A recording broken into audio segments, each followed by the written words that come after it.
in the People Entertainment Weekly Toronto studio with the cast of The Good Nurse. Thank you guys all for joining us today.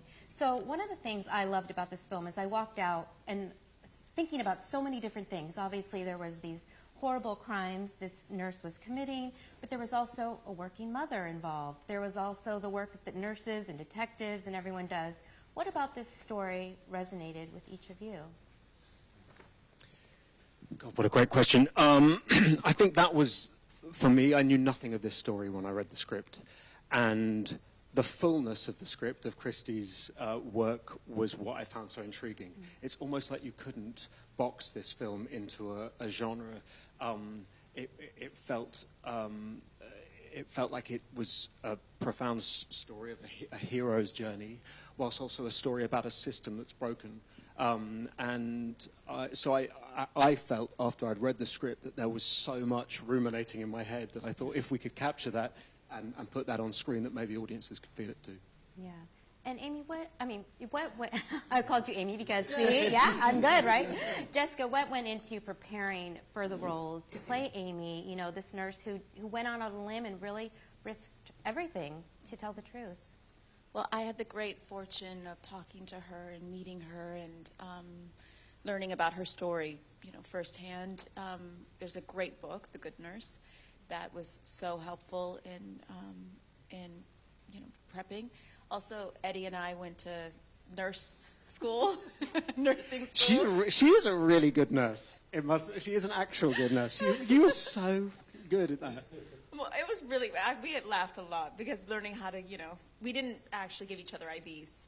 Yeah, but we did to dummies. Yeah, to like mannequins. And she was really good. And our Joe, our nurse in charge, kept saying, Redmayne, I don't want to be in any hospital that you're anywhere near. Whereas because you care so much. You were so thoughtful. And then also I studied the heart condition that she had. Because that was a very, very important. I realized quite early on how that changes so much your physicality and the way you speak and how you breathe. And it was a huge part of telling the story for Amy. And Eddie, Charlie was obviously a very complicated man. I mean, he's a serial killer, but he's also a friend, a father, and a nurse. So how did you, you know, what kind of shocked you, surprised you most when learning about him? Well, I suppose the thing that I found most extraordinary about him was his empathy. Like, this was a man that seemed to look out for vulnerable people.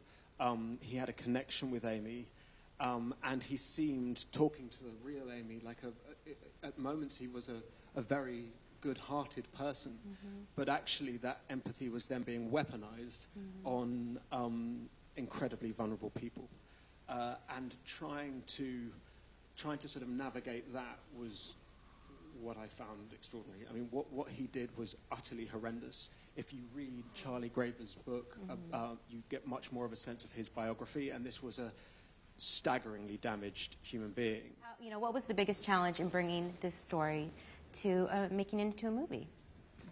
The biggest challenge and the biggest reason to make this was that it's a fascinating story about the serial killer and a system that didn't stop him. But in the core of that, there's a story about a female superhero, a naturalistic, lonely, struggling mom who went in and offered something to this world that we miss these days, which is goodness and charity and friendship.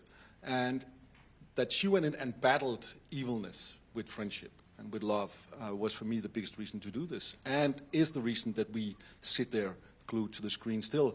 Because what Jessica did with Amy was to make a person that we identify with right away. And we never offer any knowledge about Charlie that she doesn't have, for a long time at least. So as we sit there knowing about this story, we still feel excited about when is she going to understand, and we understand their friendship.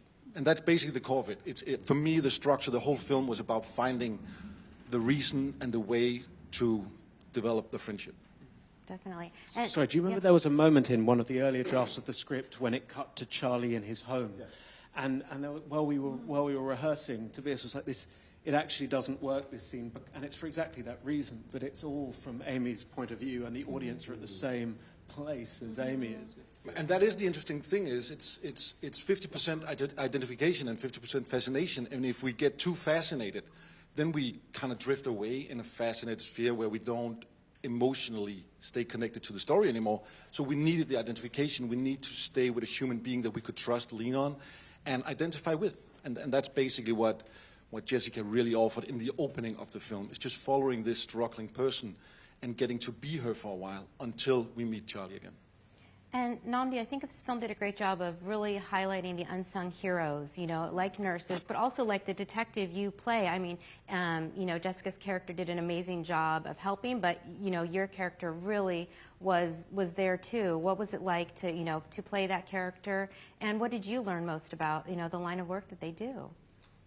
You know, I had a resident detective in my partner, Noah Emmerich, because he plays a detective in every movie that he's ever in.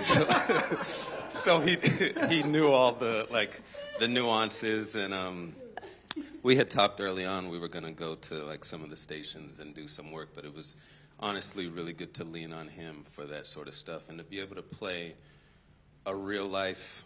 You know, I think Amy was a superhero, or is a superhero, but I think also Danny and Tim also were superheroes in their own respect. A lot of doors closed on them. With the help of Amy, they were able to open them. But it was, you know, it's a heroic thing that they did, and so I was honored to be able to play him. I agree. Yeah, I walked out of there saying, I am not going to complain about my job after seeing all, you know, the work. How did, you know, Eddie and Jessica already having a friendship kind of help lead into the characters of playing friends? My favorite scene is we got to eat pizza one day. And it was really late at night. It was like a night shoot, and we're like, oh, it's the pizza eating scene. I was running out of steam, Yeah. and the pizza eating scene arrived. But also, there were scenes. Jess was talking about her heart condition, but the character's heart condition, and what she had to do before takes.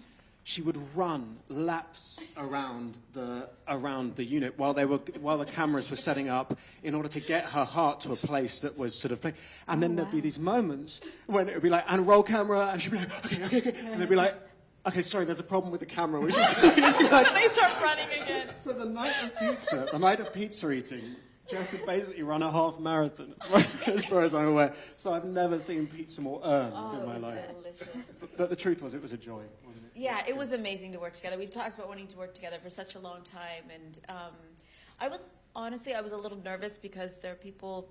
Sometimes you can really like someone, and then you meet them on set, especially if they're playing a complex character. All of a sudden, their energy is different on set. And what was so lovely about working with Eddie is that, you know, he's always as lovely. He's as lovely as you see him now. He doesn't change, and that except when action happens, and then it's a completely different energy, and that's a huge gift because it doesn't torture the people around you when you're working. And so I was really very, very grateful for that. Okay, you know, you're right. There is a weird thing when you're working with friends. Actually, that you're like, maybe you don't want to work with your friends because you can hear. I've heard stories about friends, and they're like, oh no, maybe I don't ever want to work with you because I love you, and you sound like a nightmare. But so it was thank God. And my last question, you know, truth really is stranger than fiction when it comes to this story. What shocked you, surprised you most about, you know, Charlie and Amy and the healthcare system and everything that you learned while making the film? I think, I was just going to say the number of people that he actually killed, I think, really shocked me. Right. I didn't know the story. I thought there were a handful of them that they were able to cover up and hide. But at the end of the day, when it gets into the hundreds and, I don't know, possibly thousands, we still don't know how many people, but just the number of people that he was able to do this with and get away with it, I think that blew me away when I found that out.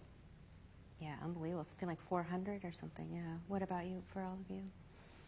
Well, I think the most shocking thing was that I realized that there was no answer to why he had done it.